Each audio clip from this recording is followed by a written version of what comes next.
The refueling station hung in space like a forgotten relic. It was old, barely maintained, and sat at the edge of Kelmar space where few travelers bothered to stop. Day-One guided his transport ship toward the docking port, watching the worn metal structure grow larger in his viewport.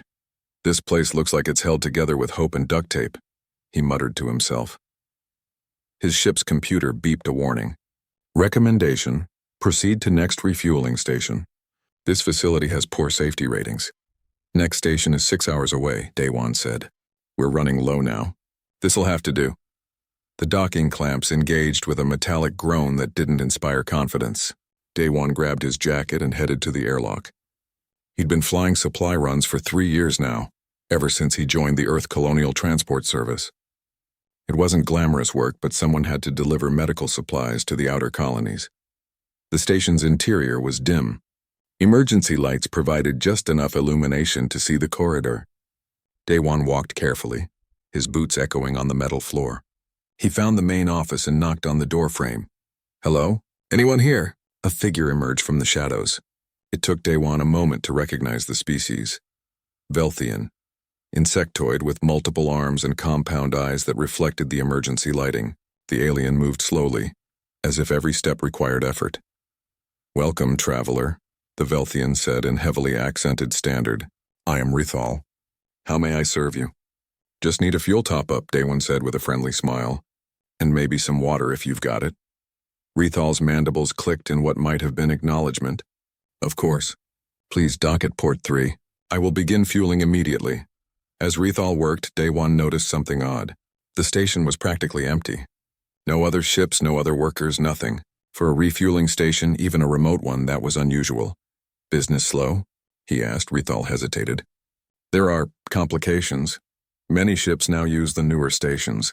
They are safer, cleaner, faster, but more expensive, I bet." "Yes, much more expensive." Day-One watched the fuel gauge climb. "How long have you run this place?" 43 cycles. Since before humans joined the galactic community." Rethal's voice carried a note of pride.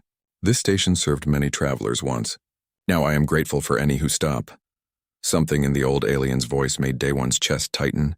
He knew loneliness when he heard it. "Well, I'm glad I found you. The fancy stations don't have character like this place."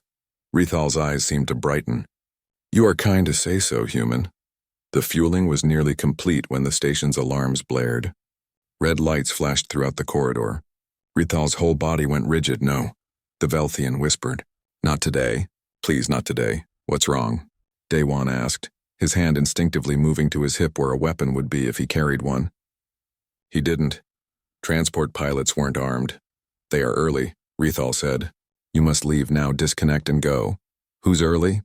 What's happening?" Before Rithal could answer, a sleek black ship appeared on the station's external cameras.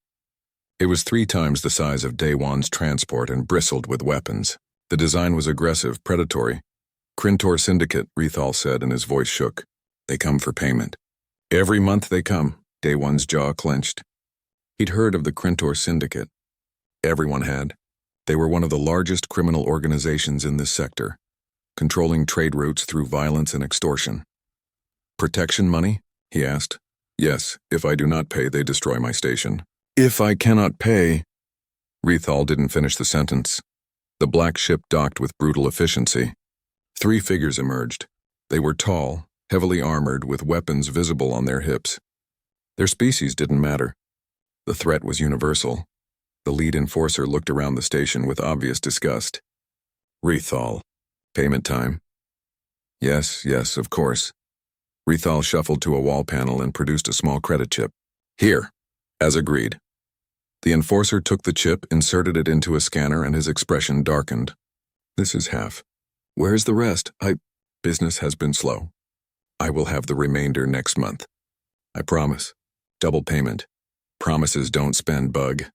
The enforcer drew his weapon, a plasma pistol that hummed with power. "The warlord doesn't accept half payments. You know the rules." Day-One's ship computer pinged him urgently. "Recommendation: depart immediately. This situation will escalate to violence." He ignored it. "Hey," Day-One called out, stepping forward. "How much is he short?" All 3 enforcers turned to look at him. The leader's eyes narrowed. "Human, this doesn't concern you. I'm making it my concern. How much? 3,000 credits. The enforcer's tone was mocking. You going to pay for the bug? 3,000 credits. That was half of Daewon's salary for the month. It was supposed to go toward his sister's medical school tuition. She was back on Earth studying to be a doctor. He thought about her for exactly 2 seconds. Yeah, Daewon said. I'll pay it. He pulled out his personal credit chip and held it up. The enforcer stared at him like he'd grown a second head. You're serious? Dead serious. Take the money and leave. The enforcer exchanged glances with his companions. They seemed genuinely confused. After a long moment, he took Daewon's chip, scanned it, and transferred the credits. Your funeral, human.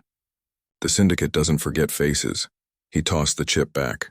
Especially stupid ones who stick their noses where they don't belong. The 3 enforcers left. Their ship undocked and disappeared into the darkness of space. Rithal stood frozen, his multiple arms trembling. Why would you do this? You do not know me. You owe me nothing. Daewon shrugged, trying to ignore the sinking feeling in his stomach about the money. You needed help. I could help.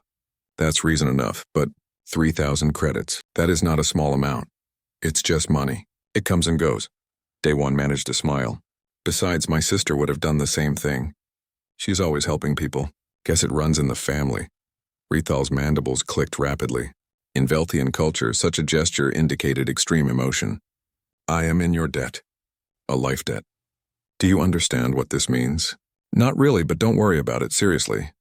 Daewon checked his fuel gauge. Looks like we're topped off. What do I owe you for the fuel? Nothing. I cannot accept payment. You have saved my life, my station. Everything I have is yours. How about we compromise? I'll pay half price for the fuel. Deal? Rithal seemed torn between honor and gratitude, but finally nodded. Deal. As Daewon prepared to depart, Rithal touched his arm with one delicate appendage. Human Daewon. Please be careful. The Krintor do not forget. They do not forgive. I'll be fine. They got their money. No reason for them to bother me. Daewon's ship detached from the station and turned toward his next destination. He didn't see Rithal standing at the viewport watching him leave.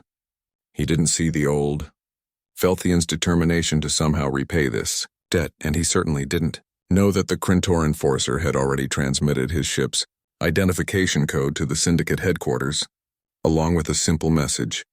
Human interfered with collection. Recommend retaliation. Daewon hummed to himself as he set the autopilot, already thinking about his next delivery. It had been a strange stop, but he'd done the right thing. That's what mattered. His computer's voice interrupted his thoughts. Message from Captain Hana. She requests status update. Tell her everything's fine, Daewon said. Fuel acquired, on schedule for the next delivery. He had no idea that everything was about to change. 2 weeks passed quietly. Daewon completed 4 more delivery runs without incident. He'd almost forgotten about the encounter at Rethal's station. Almost. The ambush came near Supply Depot 17, in what should have been safe space. Daewon was reviewing his next cargo manifest when his ship's alarm screamed to life. Multiple vessels approaching at attack speed, his computer announced. Configuration matches Krintor Syndicate Assault Class. Daewon's blood ran cold. He yanked the controls, trying to push his transport to maximum speed. Transport ships weren't built for combat or evasion. They were slow, heavy, and completely unarmed. Send distress signal. All channels. Distress signal broadcasting. No response yet. 3 black ships surrounded him within minutes. They were fast, deadly, and they knew exactly what they were doing.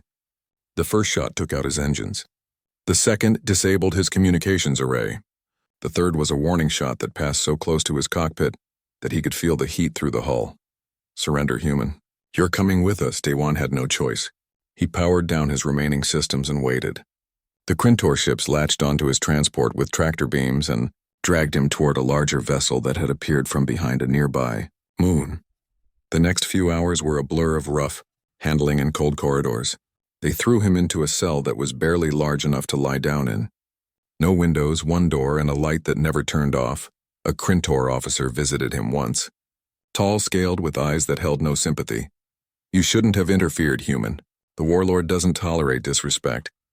I just paid a debt, Daewon said, trying to keep his voice steady. That's not disrespect. You made us look weak. That cannot stand. The officer smiled, showing rows of sharp teeth. Your government will be contacted.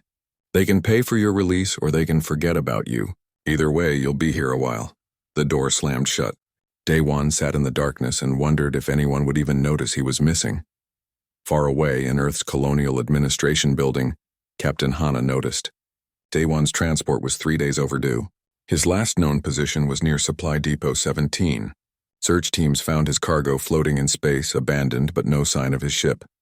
Then the message arrived. It came through official channels delivered to the Earth Colonial Authority with cold efficiency. "We have your pilot. He interfered in syndicate business. Payment for his release, 5 million credits. You have 30 days. If you attempt military action, he dies. If you do not pay, he dies. If you involve the Galactic Council, he dies. These are the terms." Captain Hana read the message 3 times, her face getting darker with each reading. She forwarded it up the chain of command with a single note. "Request immediate military intervention." The message reached Earth's government within hours. It sparked an emergency session of the Colonial Defense Committee. Admiral Tae Jin, commander of the Third Fleet, sat at the table surrounded by politicians and diplomats. "We should negotiate," one diplomat said. 5 million credits is manageable. Get our pilot back quietly. "If we pay, it sets a precedent," another argued. "Every criminal organization in the galaxy will think they can kidnap humans for ransom." "What does the Galactic Council recommend?" someone asked. Ambassador Ji-won, Earth's representative to the Council, stood up. She was young for an ambassador, but she'd earned her position through sharp intelligence and unwavering dedication to human interests. "The Council recommends we pay or write off the loss. They say one pilot isn't worth destabilizing an entire sector. The Krintor Syndicate controls major trade routes. Multiple species depend on those routes. They're advising us to be practical." "Practical," Admiral Tae Jin repeated, his voice low and dangerous. "They want us to be practical about abandoning one of our own? That's the galactic way, Admiral. Cost-benefit analysis. One life versus sector stability. The math is simple to them." The Admiral stood up, his chair scraping loudly against the floor. "Then they don't understand humans at all. We don't leave our people behind. We don't calculate whether a life is worth saving. We just save them. Admiral, the Krintor have hundreds of ships, thousands of personnel. They have allies, resources, and they know this sector better than we do." The diplomat said. "A military response could start a war. Then we go to war." The Admiral's words fell like stones into water. "Contact the Third Fleet, full mobilization. We're bringing our pilot home." The room erupted in arguments, but the Admiral was already walking out. He had work to do. Ambassador Ji-won caught up with him in the corridor. "Admiral, I support this decision, but you need to know what you're up against. The entire galaxy is going to think we're insane. Let them think what they want." He turned to face her. "Ambassador, your job is to keep the politicians off my back while I get Daewon home." "Can you do that?" She smiled grimly. "I'll do better than that. I'll make sure the galaxy knows why we're doing this." While Earth mobilized, something unexpected happened. Rithal learned about Daewon's capture. The news traveled through the merchant network, spreading like wildfire. The human who had helped him was now a prisoner of the very people he'd protected Rithal from. The old Velthian didn't sleep that night. He couldn't. The life debt burned in his mind. Daewon had saved him, and now Daewon was suffering because of it. Before dawn, Rithal locked down his station and boarded his personal ship. It was a small thing, barely capable of interstellar travel, but it got him to the nearest Earth military base. The human guards at the base didn't know what to make of the elderly alien who insisted on speaking to whoever was in charge of rescuing Daewon. They almost turned him away, but something in his desperate clicking made them hesitate. They brought him to a conference room where Admiral Tae Jin was planning fleet movements. The Admiral looked up, surprised to see a Velthian. "Sir, this alien says he has information about the Krintor Syndicate. Says it's about the pilot they captured." Rithal stepped forward, his body language screaming exhaustion and determination. "Please, I am Rithal. Daewon helped me. This is my fault. I must help him now." The Admiral gestured to a chair. "Sit down. Tell me everything you know." For the next 3 hours, Rithal provided intelligence that Earth's military had never possessed. Station locations, patrol routes, security weaknesses, the structure of Krintor leadership. Everything he'd learned in 43 years of operating a station in their territory. The Admiral listened, his tactical mind already processing the information. When Rethal finished, the Admiral stood and offered his hand. The Velthian stared at it, confused. "It's a handshake," the Admiral explained. "It means respect." "Thank you, Rethal. You've given us a fighting chance." Rethal's mandibles clicked rapidly. "Will you truly go to war for one pilot? The galaxy says this is madness. The galaxy doesn't understand loyalty. We do." The Admiral's expression was iron. "Day-One is one of ours. He helped you because that's what humans do. Now we help him. That's also what humans do.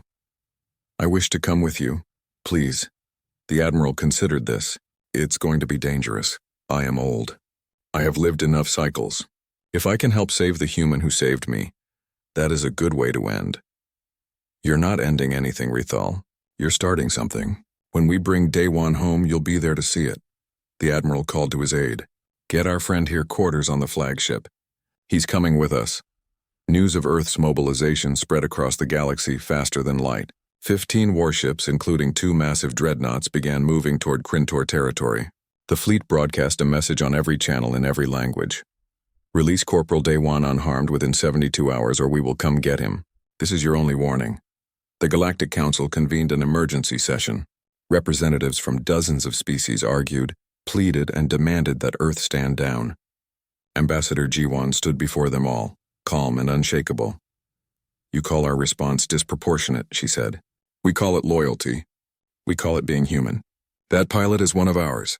We're bringing him home and nothing in this galaxy will stop us." In his cell, Day-One had no idea any of this was happening. He sat in the dark, hoping someone remembered he existed. He had no idea that an entire fleet was coming for him. The bridge of the dreadnought Indomitable hummed with controlled energy. Admiral Tae-Jin stood at the center, watching the main display as his fleet moved through space like a pack of hunting wolves. 15 ships in perfect formation, heading straight into Krintor territory. "Sir, we're receiving multiple communications," the communications officer reported. "The Galactic Council is demanding we cease movement. The Avarian Alliance is threatening sanctions. The Confederacy says we're violating 3 different treaties. Acknowledge receipt of their messages. Do not respond to their demands." The Admiral's voice was steady. "Helm, maintain current course and speed." "Yes, sir." Rethal stood near the back of the bridge, watching everything with wide eyes. A young ensign named Bora had been assigned to help him understand human military operations. She stood beside him now, quietly explaining what was happening. "The dots on the screen are our ships," she said. "We're moving in a defensive formation. If anyone attacks, we can respond from multiple angles." "This is for one pilot," Rethal said, still struggling to understand. "One human," Bora smiled. "That's right. Why? The cost must be enormous. The risk is so high. He is just one person among billions of humans." The ensign thought about this for a moment. "Do you have a family, Rethal?" "I had a clutchmate once. She died many cycles ago. I'm sorry." Bora's expression softened. "I have a brother. If someone took him, do you know what I would do?" "What?" "Whatever it took to get him back. I wouldn't care about the cost or the risk. He's my brother. That's all that would matter." She gestured at the fleet display. "Day-One is our brother now. Maybe not by blood, but by choice. And humans don't abandon family." Rethal's mandibles clicked softly. "He helped me. A stranger. I still do not understand why. Because you needed help and he could help. That's reason enough for humans like Day-One." Bora glanced at the Admiral. "And that's reason enough for all of us to be here now." In the Krintor Syndicate's headquarters, Warlord Kresh watched the human fleet approach on his displays. He was a massive creature, heavily scaled, with scars from dozens of battles marking his body. He'd ruled the Syndicate for 20 years through violence and cunning. "They're bluffing," he announced to his commanders. 15 ships against our entire organization. They're here to posture, to negotiate. No species goes to war over one prisoner. Sir, they've crossed into our territory. They're not slowing down," one commander said nervously. "Then they're idiots." Kresh pulled up tactical displays. "We have 73 combat vessels in this sector alone. We have defensive stations, allies, and we know this territory better than they do. If they want to die for their pilot, let them come." He ordered Day-One moved to his personal fortress station, deep in Syndicate space. It was the most heavily defended location he controlled. If the humans wanted their pilot, they'd have to come through hell to get him. "Increase the ransom demand to 10 million credits," Kresh added, and broadcast another message. Tell them if they don't turn back now, the pilot dies. The message reached the human fleet within minutes. Admiral Tae-jin read it without expression, then deleted it. Sir, shouldn't we respond? His first officer asked. They'll get their response soon enough. How long until we reach their outer perimeter? 6 hours, sir. Good. Sound general quarters. All hands prepare for combat operations. Throughout the fleet, alarms sounded. Crew members rushed to battle stations. Weapon systems came online. Shield generators powered up. The humans were done talking. On the bridge of the Indomitable, a junior officer approached the admiral nervously. Sir, the Galactic Council just sent an official condemnation. They say if we engage in hostile action, Earth will face economic sanctions and political isolation. The admiral didn't even look up from his tactical display. Noted. Continue on course. Ambassador Ji-won's voice came through on a secure channel. Admiral, I'm in the council chambers now. They're losing their minds. They honestly believe you'll turn back. Will we face sanctions, Ambassador? Probably. Multiple species are already preparing the paperwork. Can you handle the political fallout? I'll handle it. You handle bringing our pilot home, the admiral smiled grimly. Understood. Tae-jin out. Rethal approached the admiral carefully. May I ask a question? Of course. Are you afraid? The Krintor are powerful. Many will die today. The admiral turned to face the old Velthian. Yes, I'm afraid. Any commander who isn't afraid before battle is a fool. But fear doesn't change what needs to be done. Daewon is one of my pilots. He's my responsibility. I don't leave my people behind, no matter what it costs. The galaxy will call you mad. Let them. I'd rather be called mad than be someone who abandons his people when they need him most. As the fleet approached Krintor space, something unexpected happened. Ships from other species began to appear, not to fight but to watch. Word of humanity's response had spread across the galaxy, and everyone wanted to see if the humans would really do it. News networks from a dozen species broadcast live coverage. Commentators debated whether this was courage or insanity. Most agreed it was probably insanity. On one station, 2 alien journalists discussed the situation. They're going to die, one said. The Krintor will destroy them. Maybe, the other replied. But think about this. When was the last time anyone in this galaxy went to war for a single captured soldier? When was the last time any species risked everything for one life? Never. Because it's economically foolish and strategically pointless. Or maybe because we've forgotten what loyalty really means. The human fleet reached the Krintor outer perimeter. 3 defensive stations hung in space, bristling with weapons. Behind them, the Krintor had assembled 27 combat vessels. The humans were outnumbered nearly 2 to 1. Sir, they're hailing us, the communications officer said. Put them through. A Krintor commander appeared on screen. Human fleet, this is your final warning. Turn back or be destroyed. Your pilot will be executed if you advance. Admiral Tae-jin stepped forward so the Krintor could see him clearly. We are here to retrieve our pilot. Stand down and release him and we will withdraw. Refuse and we will take him by force. There will be no further warnings. You're outnumbered. You'll die here. Then we'll die doing the right thing. Can you say the same? The admiral gestured to his weapons officer. Cut transmission. All ships weapons free. Engage at will. The fleet accelerated. The Krintor defensive stations opened fire first. Plasma bolts and missiles streaked across space. The human ships' shields flared as they absorbed the impacts. Then the humans fired back, and the Krintor learned something terrifying about human weapons. They'd been designed by a species that had spent thousands of years perfecting the art of war. The humans had brought that expertise to space. One defensive station disappeared in a ball of fire. Then another.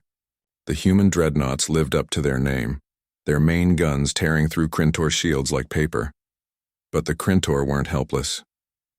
They fought back with desperate ferocity. The human cruiser Defiance took heavy damage to its port side. The destroyer Relentless lost its forward shields. On the Indomitable's bridge, Admiral Tae-jin watched the battle unfold. Task Force 2, break left and flank their formation. Task Force 3, press the center. Indomitable will provide fire support. Rethal watched in horror as ships exploded and died. So much death for one pilot. Bora stood beside him, her face set in determination. We don't measure worth by numbers. Every human life matters. Daewon matters. That's why we fight. The communication channels between human ships were open. Crew members encouraged each other. shared tactical information, and kept repeating one phrase: bring him home. It wasn't just a mission objective. It was a promise. A commitment. Every human in the fleet knew Daewon's name. They'd all seen his file, his picture, his record. He wasn't just a mission parameter. He was their brother, and they were coming for him. The Krintor formation began to break. They'd expected a cautious approach, perhaps some attempts at negotiation even during combat. They hadn't expected the humans to fight with such coordinated fury. Every time they destroyed or damaged a human ship, the others didn't fall back. They pressed harder. The Krintor commander sent an emergency message to Warlord Kresh. Sir, the humans are breaking through. They're not stopping. They're not even slowing down. They're actually going to do it. On his fortress station, Kresh stared at the battle reports in disbelief. Fall back to secondary positions. Draw them deeper into our territory. We'll crush them with superior numbers. But as the Krintor forces retreated, they carried with them a new fear. They'd heard about human determination. Now they were seeing it firsthand. These weren't soldiers fighting for money or territory. They were family coming to rescue one of their own. And that made them more dangerous than any mercenary army. The fortress station loomed ahead like a small moon. It was massive, covered in weapons platforms and shield generators. Dozens of Krintor ships orbited it in defensive patterns. This was Warlord Kresh's stronghold, and he'd filled it with everything he had. Admiral Taejin studied the tactical display. His fleet had taken damage pushing through the outer defenses. 3 ships were operating at reduced capacity. 2 more had sustained casualties. But they'd made it.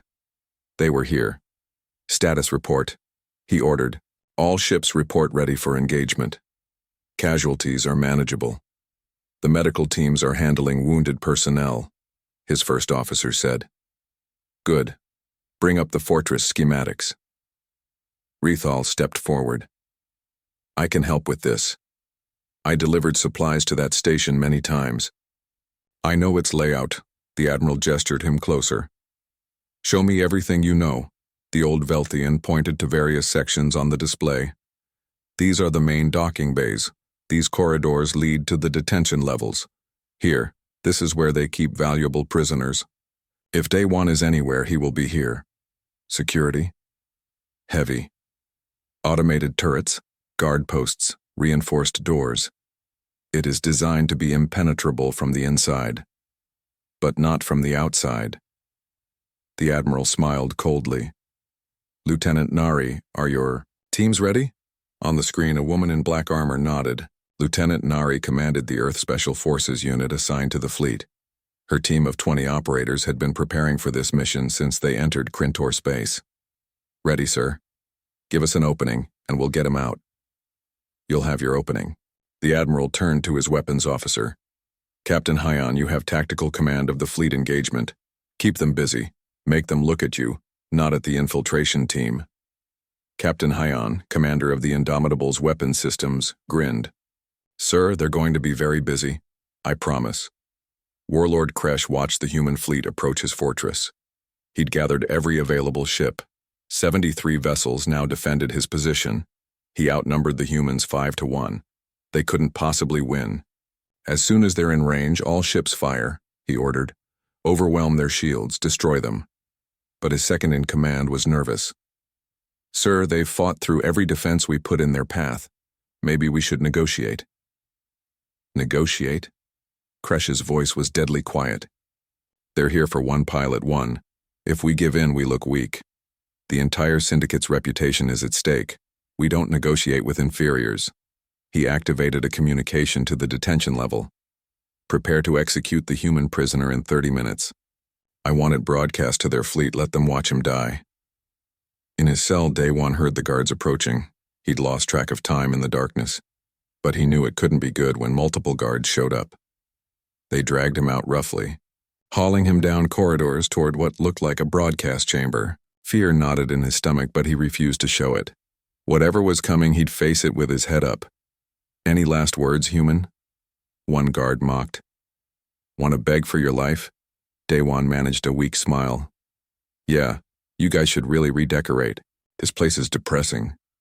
The guard hit him, but Daewon kept smiling. If he was going to die, he'd do it his way.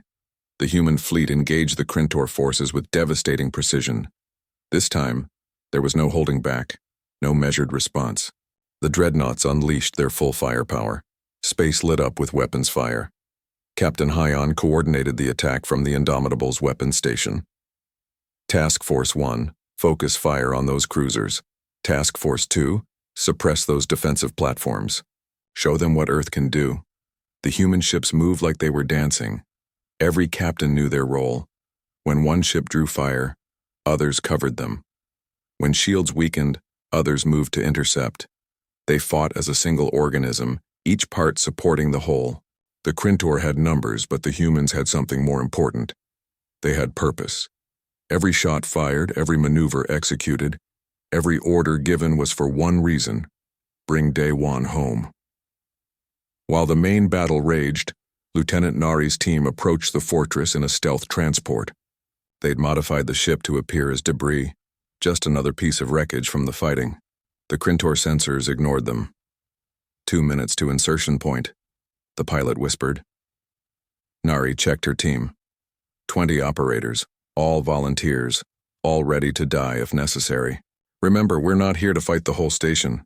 We find Day One, we extract, we leave, fast and clean. What if they've already killed him? One operator asked. They haven't. The Admiral would know. He'd feel it. Nari didn't know if that was true, but her team needed confidence. He's alive and we're bringing him home. The transport attached to an auxiliary airlock with barely a whisper of sound. The team moved into the station like ghosts. Rethal's intelligence had been perfect. Every corridor, every junction, exactly where he said they'd be. They encountered the first guards 3 levels in. The fight was short and silent. Nari's team didn't use guns unless necessary. Blades and bare hands were quieter. On the bridge of the Indomitable, Admiral Tae-jin monitored both battles simultaneously. The fleet engagement was brutal, but going in their favor. The infiltration team was ahead of schedule. "Sir, the Krintor are broadcasting something," the communications officer said. They're threatening to execute the pilot on live broadcast." Every human on the bridge froze. The Admiral's face became stone. "When?" 15 minutes, sir. Get me Lieutenant Nari, now." Nari's voice came through, slightly breathless. "Sir, they're going to execute him in 15 minutes. You need to move faster." "Understood. We're 3 levels away, we'll get there." The team abandoned stealth. They ran through corridors, taking out guards without stopping. Alarms began to blare. The station security knew something was wrong. In the broadcast chamber, Day One was forced to his knees. A camera activated, pointing at him. Warlord Kresh's voice echoed through speakers. "Human fleet, you have 5 minutes to withdraw. If you do not, this pilot dies. This is your final chance." Admiral Tae-jin heard the broadcast. His hands clenched into fists. 5 minutes. All ships. Maximum combat intensity. I want every gun firing. I want them overwhelmed. Blind them, deafen them, make them look at us, and nothing else. The human fleet's attack became a storm of fire. Every weapon opened up simultaneously. The Krintor forces were driven back by the sheer violence of it. In the fortress, Lieutenant Nari's team burst through the last door. The broadcast chamber was ahead. They could see Day One through the window surrounded by guards. "Breaching charges ready," one operator said. "Do it." The door exploded inward. Nari's team flooded the chamber. The fight was chaos. Gunfire, shouts, the clang of metal on metal. The guards never stood a chance against Earth's best operators. Nari reached Day One and cut his bonds. "Corporal Day One, I'm Lieutenant Nari. The Third Fleet is outside. We're here to take you home." Day One stared at her, unable to process what he was hearing. The Third Fleet? For me? For you." She pulled him to his feet. "Can you walk?" "I can run if I have to." "Good, because we're about to." She activated her comm. "Package secured, exfiltrating now." Admiral Tae-jin heard those words and allowed himself the smallest smile. "All ships, cover the extraction team, whatever it takes." The team fought their way back through the station. Daewon ran with them, his legs shaky but determined.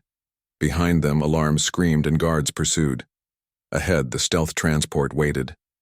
They made it to the airlock with Krintor forces right behind them. The last operator through the door sealed it and armed the charges. The explosion would buy them precious seconds. "Go, go, go!" Nari shouted at the pilot. The transport shot away from the station like a bullet. Krintor ships tried to intercept, but human fighters swarmed them, driving them back. On the bridge of the Indomitable, the communications officer looked up with tears in his eyes. "Sir, the extraction team reports mission successful. They have him. Daewon is alive." The bridge erupted in cheers. Admiral Tae-jin allowed himself a moment to feel relief, then his voice cut through the celebration.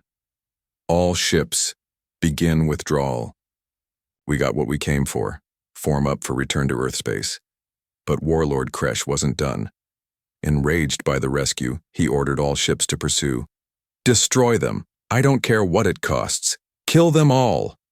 The Krintor forces threw themselves at the retreating human fleet with suicidal desperation. They'd been humiliated. Their reputation was in ruins. All they had left was revenge. Captain Hyun coordinated the fighting retreat. "Keep formation. Cover each other. We're all going home together." The battle raged for another hour. Human ships took damage. The destroyer, Relentless, lost main power. The cruiser Defiance had hull breaches, but they held together, protecting each other, refusing to leave anyone behind. Finally, they crossed back into safe space. The Krintor forces broke off pursuit. They'd lost too many ships. Warlord Kresh's fortress was damaged. His organization was in chaos. The humans had won.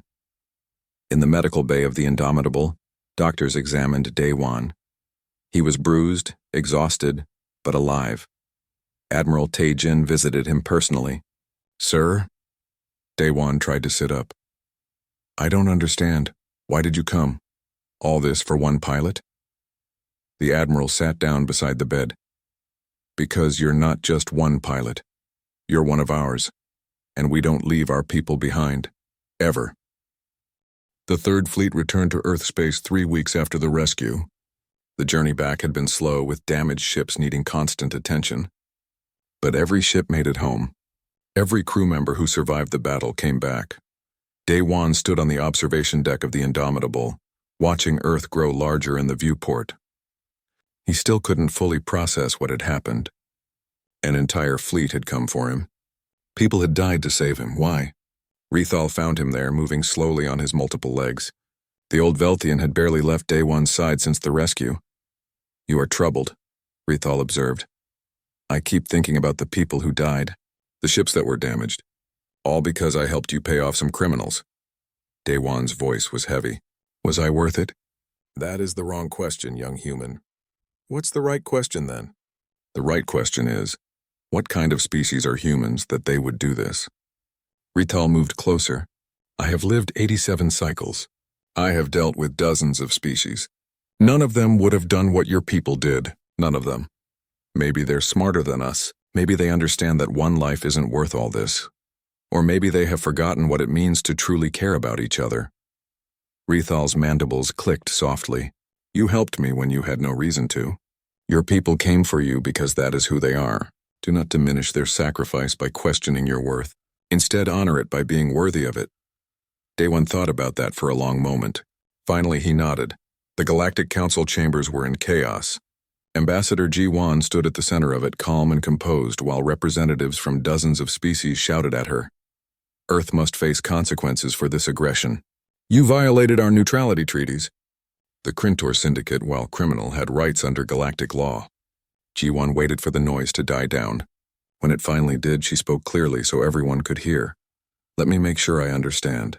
You're upset because we rescued our pilot from criminals who kidnapped him?" "You went to war," a counselor said. "Over one individual. The cost was enormous. The disruption to trade routes was massive. All for one life." "Yes, one life." Ji-won looked around the chamber. "How many of your species would do the same? How many would risk even one ship to save a single citizen?" "Silence, that's what I thought." She pulled up a holographic display. Let me tell you what really happened. A human helped an alien merchant being extorted. He asked for nothing in return. When criminals punished him for that kindness, we responded. We showed the galaxy something it seems to have forgotten, that individuals matter, that loyalty means something, that you don't abandon people who do good. It's economically irrational, someone argued. Maybe, but we're not spreadsheets. We're humans. We make decisions based on what's right, not just what's profitable. She looked directly at the speaker. And if that makes us irrational by your standards, then I'm proud to be irrational. Another counselor stood. What you call loyalty, we call chaos. If everyone acted like humans, the galaxy would be at constant war. Or maybe, G1 said quietly, if everyone acted like humans, there would be fewer wars, because people would know that kindness is protected, that helping others won't be punished, that cruelty and exploitation have consequences. She let that sink in for a moment. Earth won't apologize for saving one of our own. We won't apologize for showing loyalty. We won't apologize for being human. If you want to impose sanctions, go ahead. We'll survive. But think carefully about what you're really sanctioning. You're punishing the one species that values individual lives above profit margins. The debate continued for hours, but no consensus was reached. Some species wanted sanctions. Others quietly admired what humanity had done. A few began privately reaching out to Earth, interested in forming closer alliances. In the aftermath, something unexpected happened. The story of Day One and the Third Fleet spread across the galaxy like wildfire. It was told in markets and schools and bars and government chambers. Different species interpreted it differently, but everyone heard it. On a colony world far from Earth, a young alien student raised her hand in class. Teacher, why did the humans risk so much for one pilot? The teacher, an elderly member of a species that had long ago calculated that individuals were expendable, paused. It was a question he'd asked himself many times since hearing the story. Because they believe something we have forgotten, he finally said. They believe that every life has value, not just economic value or strategic value, but intrinsic value. The pilot mattered simply because he existed and he was one of them. Is that wrong? The teacher looked at his students, really looked at them, and felt something shift in his thinking. No, I don't think it is. I think perhaps we're the ones who have been wrong. Across the galaxy, similar conversations were happening. The human response had cracked something in the galactic consciousness. Species that had operated on cold logic for centuries began questioning whether they'd lost something important along the way. The Krintor Syndicate never recovered from the incident. Warlord Kresh's reputation was destroyed. His allies abandoned him. Within a year, the Syndicate had fractured into a dozen smaller organizations, none with the power to threaten major trade routes. More importantly, criminals across the galaxy learned a new rule. Don't touch humans. They're crazy enough to start wars over single individuals. Day One eventually returned to active duty, though not as a transport pilot. Admiral Tae-jin personally recruited him into the diplomatic corps. His story made him famous, and he used that fame to build bridges between humans and other species. Rethal never returned to his refueling station. Earth offered him citizenship, which he accepted. He spent his remaining years as a consultant, helping humans understand alien cultures and commerce. He became close friends with Daewon's family and was there when Daewon's sister graduated medical school. When Rethal died, 15 years after the incident, his funeral was attended by thousands of humans. Admiral Tae-jin, long retired, gave the eulogy. Rethal taught us something important, the old admiral said. He taught us that kindness creates bonds that transcend species and culture. He and Daewon showed us that a simple act of helping someone can change the galaxy. At the ceremony, a young human asked Daewon, now a senior ambassador himself, the same question everyone always asked. Was it worth it? All those resources, all that risk for one person? Daewon smiled. The same question he'd struggled with for years. But now he had an answer. Yes, because it sent a message to every human in the galaxy. You are not alone. No matter where you are, no matter what happens, we will come for you. That's worth any price. But what if other species don't understand that? What if they think we're weak or foolish? Let them think what they want. We're not doing this for them. We're doing this because it's right, because every human deserves to know they matter, that they're valued, that they're never forgotten. The young human nodded thoughtfully. I heard that other species are starting to change their policies. that they're treating individuals as more important now. Some are, others aren't, but at least now they know there's a different way, a better way. Daewon looked at Rethal's memorial. One old Velthian and one human pilot changed how the galaxy thinks about individual worth. Not bad for a simple fuel stop. Years after the incident, it was taught in Earth schools as a defining moment in human history. The day humanity showed the galaxy what loyalty really meant. The day one pilot became the reason for a war. But it was also taught on other worlds and other schools to other species. Young aliens learned about Daewon helping Rethal, about Earth's response, about what happened when kindness was met with cruelty. And they learned the most important lesson of all. You helped a human? Then prepare, because if you're threatened, Earth will march to war for you too. The galaxy had learned something about humanity. They weren't the strongest species. They weren't the smartest. They weren't the oldest or most advanced. But they had something no other species possessed in quite the same way. They had each other. And they would fight for each other with a ferocity that terrified anyone who stood against them. In the end, that's what the story of Daewon and the Third Fleet became. Not a tale of war, but a tale of what it means to be human, to care so deeply that you would risk everything, to value a life so highly that economics and politics become irrelevant. The galaxy had asked if one life was worth such a cost. Humanity had answered with actions, not words. They had shown that every life was worth that cost. Every single one. And in showing that, they had changed the galaxy forever. On a transport ship somewhere in deep space, a human pilot helped an alien merchant with a mechanical problem. The merchant was surprised. "You would help me?" "We just met," the pilot smiled. "That's what we do. Haven't you heard the story?" The merchant had heard it. Everyone had. He looked at this young human with new understanding. These humans, these strange, emotional, fiercely loyal humans, had taught the galaxy something it desperately needed to learn. That kindness matters. That individuals matter. That loyalty matters. That sometimes the most important thing you can do is help someone who needs it, even if it costs you everything, because that's what makes you human, and in a cold, calculating galaxy, that made all the difference.